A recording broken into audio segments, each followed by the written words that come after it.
안녕하십니까? 참 조용한 아침입니다. 매일 아침 하나님의 말씀과 기도로 하루를 시작할 수 있다는 것이 얼마나 행복한 특권인지 모르겠습니다. 영락의 모든 성도들도 이른 아침에 말씀과 기도의 행복을 누리시게 되기를 간절히 바랍니다. 어제 아침부터 기도의 의미들을 찾아 여행하고 있습니다. 어제 아침에는 기도는 용기라고 말씀드렸죠. 그렇습니다. 기도는 용기입니다. 나만을 위한 이기적인 용기가 아니라 타인을 위한 이타적인 용기입니다. 여러분 모두가 이런 용기를 가진 기도자들 되시기를 바랍니다. 기도는 또 무엇일까요? 기도는 여러분과 저에게 어떤 의미가 되어야 할까요? 여러분과 저는 인생을 살아가다 보면 두려움의 시간을 마주하게 되곤 합니다. 정말 두렵고 떨리는 마음으로 어떤 사람 앞에 서거나 어떤 환경에 처하곤 합니다. 때로는 그 시간이 두려움을 넘어 공포스럽기까지 합니다. 도무지 헤집고 나갈, 해결하고 나갈, 뚫고 나갈 방법이 떠오르지 않습니다. 저희 영남 삼육의 고3 교실에 들어서면 학생들의 그런 두려움의 심정이 전해져 옵니다. 성적은 원하는 만큼 오르지 않고 어떤 진로를 선택해야 할지, 어떤 미래를 만들어 가야 할지 앞길이 캄캄합니다. 참 쉽지 않은 두려움과 때로는 공포의 시간입니다. 고3뿐만 아니라 우리 모두는 긴 인생의 여정에서 이런 순간들을 맞이하게 되지요. 부부 문제, 가정 문제, 사업 문제, 직장 문제, 인간관계의 문제 등 수많은 문제들이 우리에게 두려움과 공포를 느끼게 합니다. 이런 순간들을 맞이할 때 여러분들은 어떻게 하고 계신가요? 두려움과 공포의 시간을 어떻게 보내야 할까요? 오늘은 구약 성경에서 두 번째 인물을 만나 봅니다. 바로 야곱입니다. 성경의 야곱도 두려움과 공포의 시간을 보내게 된 경험이 있습니다. 그의 삶을 살짝 들여다보시겠습니다. 드디어 이삭의 가족에 골마있던 문제가 터졌습니다. 태중에서부터 싸우던 두 형제의 갈등이 드디어 폭발하게 된 것입니다. 장자권과 영적인 대를 이어가는 소중한 권리를 소홀히 여긴 에서도 문제였지만 장자권과 하나님의 축복을 향한 야곱의 올바르지 않은 탐심도 문제였습니다. 아버지를 속이고 자신에게 올 축복을 가로챈 야곱을 향한 에서의 분노는 크게 달합니다. 에서는 철저히 속은 줄 알고 방성대곡하였고 아버지께서 돌아가시면 아우 야곱을 죽이리라고 마음에 다짐을 합니다. 이런 상황에서 더 이상 버틸 수 없었던 야곱은 고향을 떠나게 됩니다. 성경의 내용들을 연구해 보면 그의 나이가 이미 77세에 이르고 있다는 사실을 알 수 있습니다. 그리고는 타향에서 20년의 세월을 보냅니다. 드디어 고향으로 돌아갈 시간이 되었습니다. 고향을 떠날 때에는 홀홀단신이었으나 이제는 한 가족을 책임지는 가장으로 돌아오고 있었습니다. 그러나 고향이 가까워오며 서서히 과거가 떠올랐고 두려움이 느껴져 옵니다.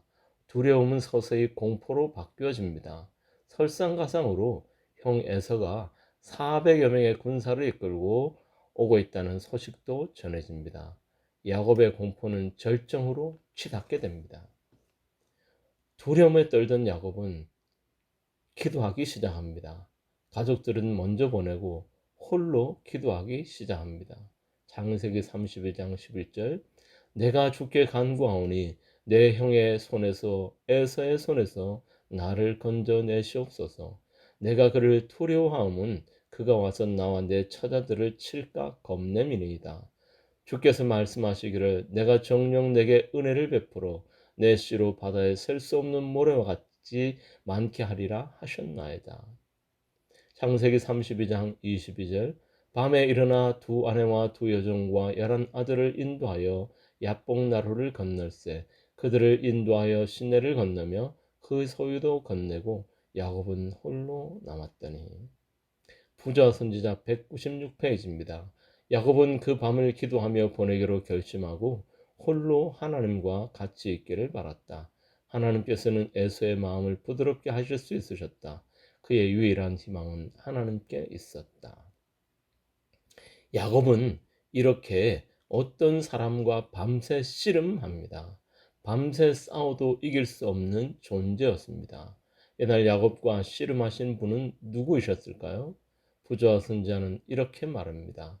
196페이지에 야곱에게 자신을 나타내신 분은 언약의 천사 그리스도였다.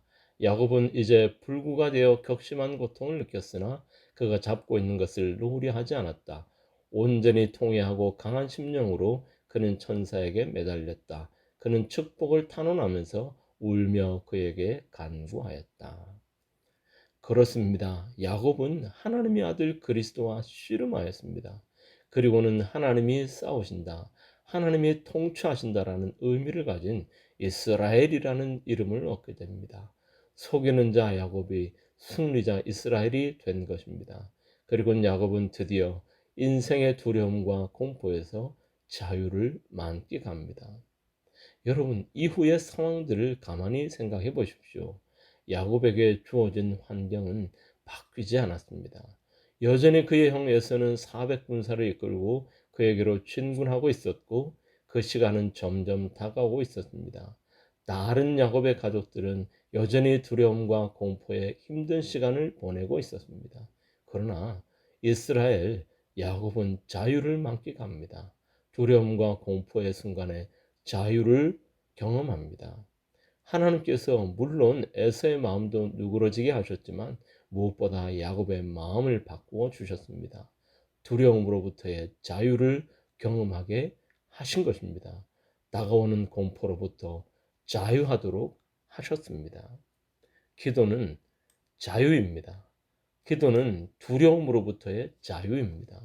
기도의 힘으로 우리는 삶의 갖가지 두려움과 공포의 순간으로부터 자유로울 수 있는 것이죠. 왜냐하면 하나님께서는 두려움과 공포의 순간에도 분명 위로가 되어 주시고 희망이 되어 주시기 때문입니다. 그날 밤 야곱과 씨름하신 그리스도께서는 사실 인간에 가진 죄와 씨름하셨던 것입니다. 모든 인류의 죄와 씨름하셨고 결국 승리를 보장해 주셨던 것입니다.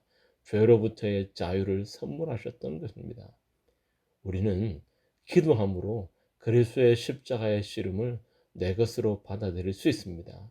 수만 가지 죄가 만들어낸 두려움과 공포로부터 그제서야 자유로울 수 있습니다. 영나 앞에 성도 여러분, 오늘 하루도 쉽지는 않을 것 같습니다.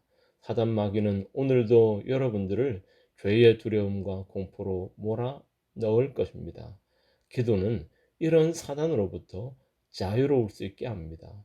기도는 이런 두려움과 공포로부터 자유롭게 합니다. 오늘도 기도로 하루를 시작하여 죄의 두려움으로부터 자유를 만끽하는 하루가 되시기를 바랍니다. 기도는 자유입니다. 기도는 두려움으로부터의 자유입니다.